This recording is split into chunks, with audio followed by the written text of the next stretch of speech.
Bonsoir, dans notre page été, aujourd'hui, nous allons vous parler du renouveau des maisons éclusières sur le canal d'Orléans. Sur les 23 écluses, 4 sont en appel à projet. L'une d'elles a déjà trouvé preneur, l'écluse de Combleu. Reportage avec Marion Ptac et Maxime Vaillant. À côté de l'écluse et l'ancienne usine élévatoire qui alimentait le canal en eau, Charlotte, chef de projet au département, joue les agents immobiliers. Ici, on a une parcelle dite de l'ancien camping de Failly-aux-Loges qui fait plus de 28 000 mètres carrés. Il y a un bâtiment de stockage et cette grande parcelle qui est disponible.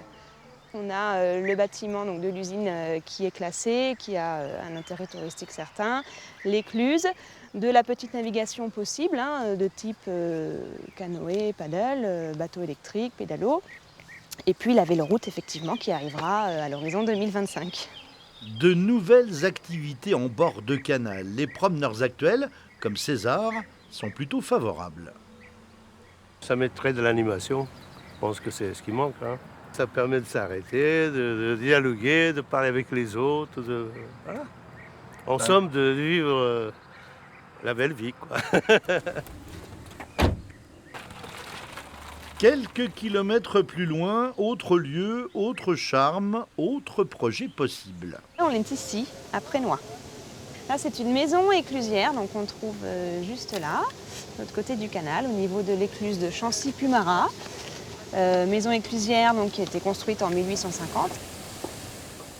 Il s'agit d'un type 3 de 76 mètres carrés sur 2 étages, avec un grand jardin de plus de 500 mètres carrés.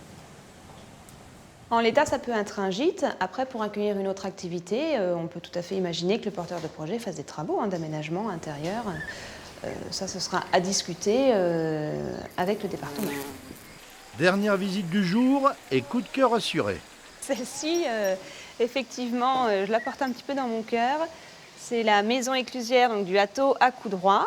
Et il y a sa parcelle voisine aussi qui est intéressante, qui est assez grande et qui permet d'envisager, on va dire, un projet à la fois dans la maison et sur la parcelle.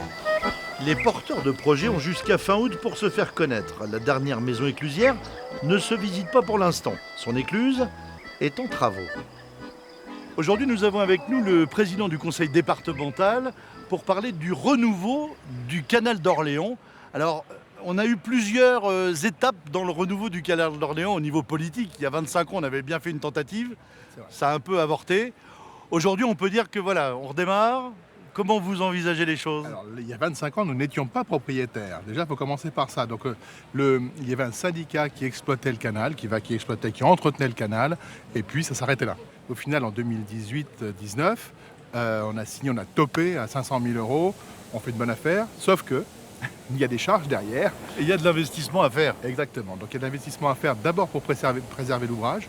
Donc ça veut dire qu'on a mis des pales planches pour préserver les berges. Ça, c'est aussi un travail qu'il faut faire.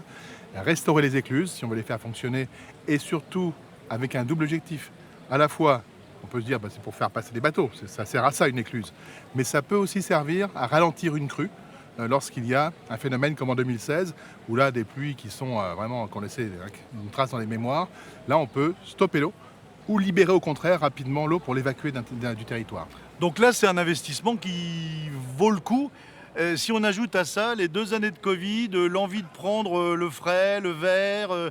Donc voilà, alors le vélo, les écluses, tout ça avance en même temps. Alors c'est un tout, effectivement. Donc l'entretien du patrimoine et puis ensuite développer un projet touristique important, puisque si on regarde, ça va être pratiquement 50 millions d'euros qui seront investis par le département.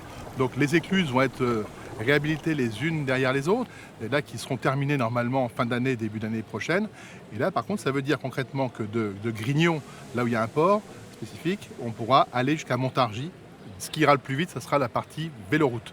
La véloroute, la première tranche a été lancée entre Chalais-sur-Loing et Prénois.